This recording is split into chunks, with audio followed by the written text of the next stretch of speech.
দাড়িবিহীন মুসলমান নিজের পরিচয় নিজে নির্ধারণ করেন, দুনিয়া ভোগ করেন। আমরাও দুনিয়া খাইতেই আছি, দুনিয়া কারোর জন্য আটকায় না।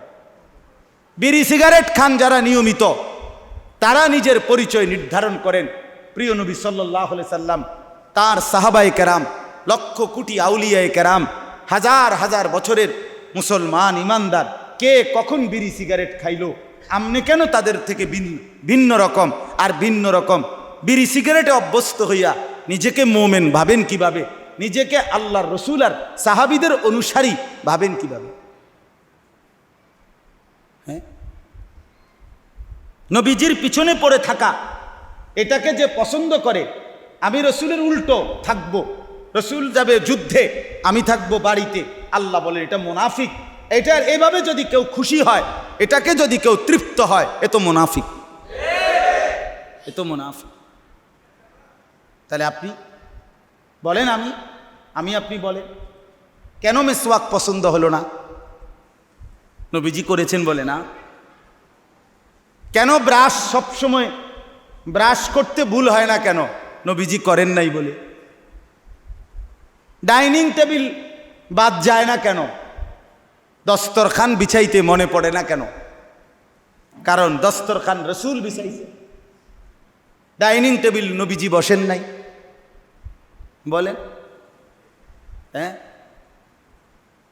এজন্য জীবন চলার পথে সুন্নতের ব্যতিক্রম ওই মানুষটা মোমেন ইমানদার পরিপূর্ণ হতে পারে না, আটকায় যাবে, কষ্ট পাইবে, সুপারিশ মিলবে না, এত সোজা না। হাউজে কাউসারের পানি মিলবে না, এটা আপনার মামুর বাড়ির টাঙ্কি না। হাউজে কাউসার এটা আপনার শ্বশুর বাড়ির পানির টাঙ্কি না,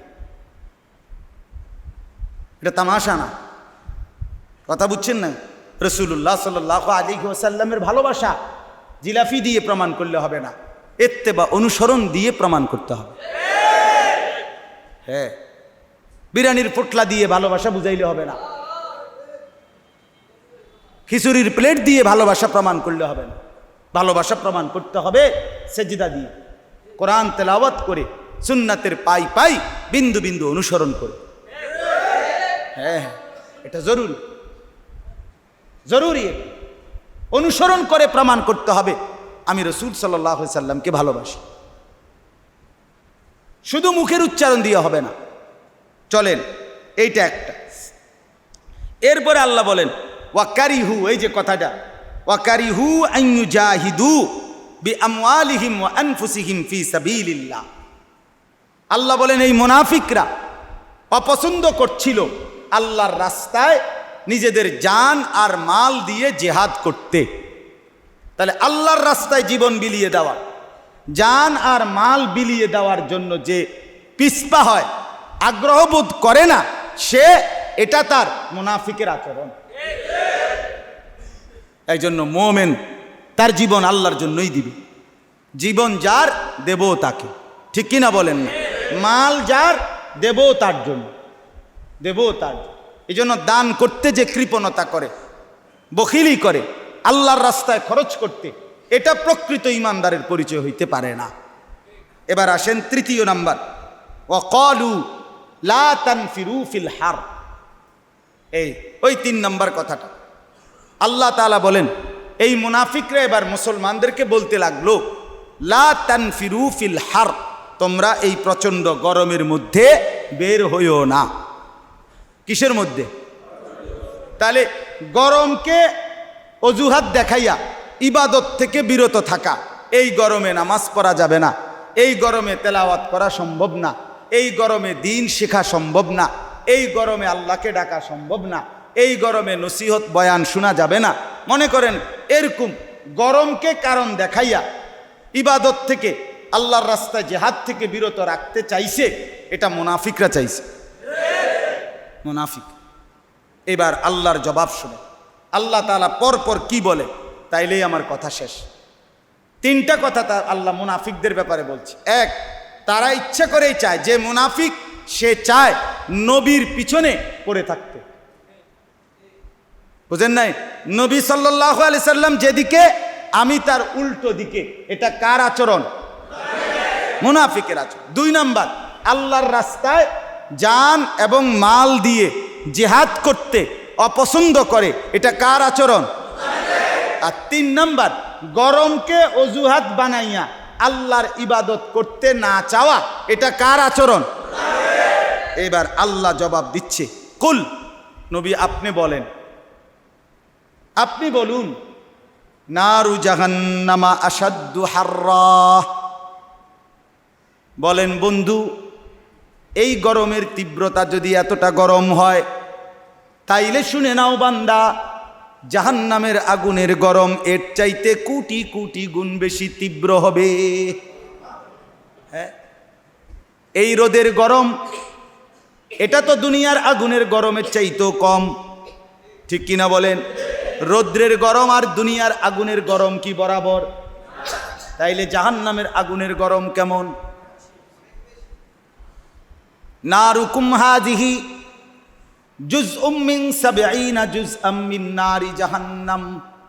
আল্লাহর নবী সাল্লাল্লাহু আলাইহি ওয়াসাল্লাম বলেন, আমার উম্মত তোমাদের দুনিয়ার আগুন জাহান্নামের আগুনের ৭০ ভাগের ১ ভাগ, এর চাইতে আরো ৬৯ গুণ বেশি গরম জাহান্নামের আগুন। নবী সাল্লাল্লাহু আলাইহি ওয়াসাল্লাম বলেন, উকিদাতিন নারু আলফা সানা, জাহান্নামের আগুন ১০০০ বছর জ্বালানো হয়েছে, হাত্তা আহমাররাত, ফলে আগুন লাল হয়ে গেছে। সুম্মা উকিদাত আলাইহা আলফা সানা, পুনরায় আরো ১০০০ বছর জাহান্নামের আগুন জ্বালানো হলো, হাত্তা বিয়াদ্দাত, ফলে জাহান্নামের আগুন সাদা হয়ে গেল। সুম্মা উকিদাত আলাইহা আলফা সানা, পুনরায় আরো ১০০০ বছর জাহান্নামের আগুন জ্বালানো হলো, মোট হলো কত?